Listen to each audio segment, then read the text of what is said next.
Sag Nasty.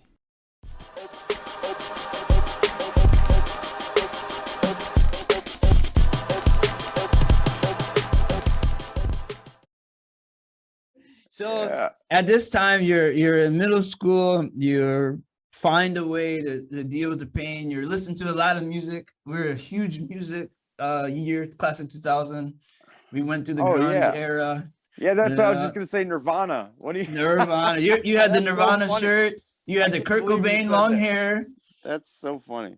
Kurt Cobain was a huge influence on your life in those times. Oh, at that me time, too. Yes, definitely. Yeah. No, I was more of a Hendrix guy.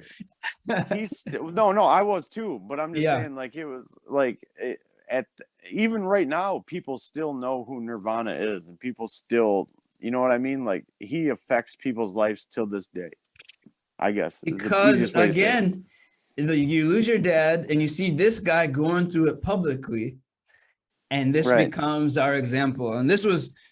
In a sad way, it's a negative influence, but in another way, like, it's a human experience, right? Because I was going to Kurt Cobain and Jimi Hendrix and Jim Morrison to also find a way to cope with my pain, because basically at 12 years old, my dad not died, but he was out of my life after that because it was just a spiral. It was such a spiral. Jimi Hendrix, Hey Joe used to be my favorite song when I was in middle school. When we were going through our teenage angst, that's what you just listen on repeat. You're walking, whatever, you just listen to Hey Freaking Joe.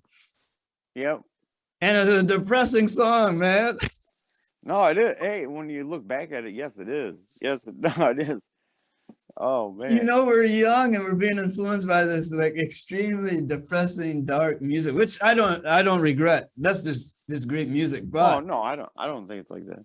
Yeah, it's just this is like really just dark times, and you know, you got that body language and you're walking, and that's the first time I saw you is in middle school. And I thought you lived over there, but maybe I don't know what you're doing, but behind White Pine, there's like this big grass field.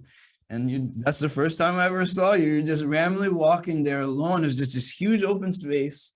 And I think I was with like Steve Meyer. And I was like, who's that? He's like, that's Matt Ortega. I was like, I wonder where he's going. You're just walking through a random field. And later on in school, I met you in person, and very quiet. You weren't mean to me. You weren't rude, but you're just kind of like, I don't want to know you necessarily.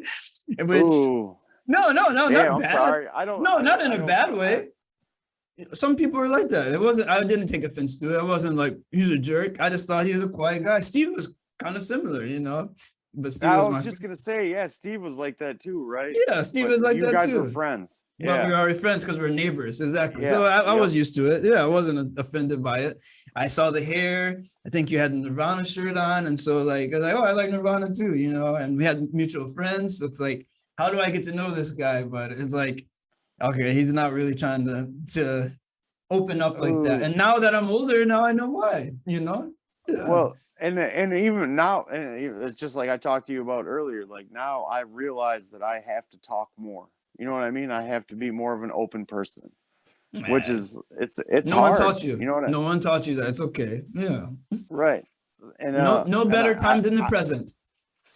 I don't feel like I'm a bad person today, but I do realize that I was way too introverted when I was a child.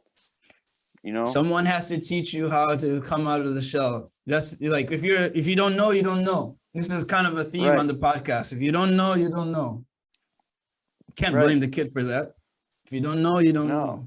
So I there's no blame for you. Like, and to be honest, I liked that I could see it.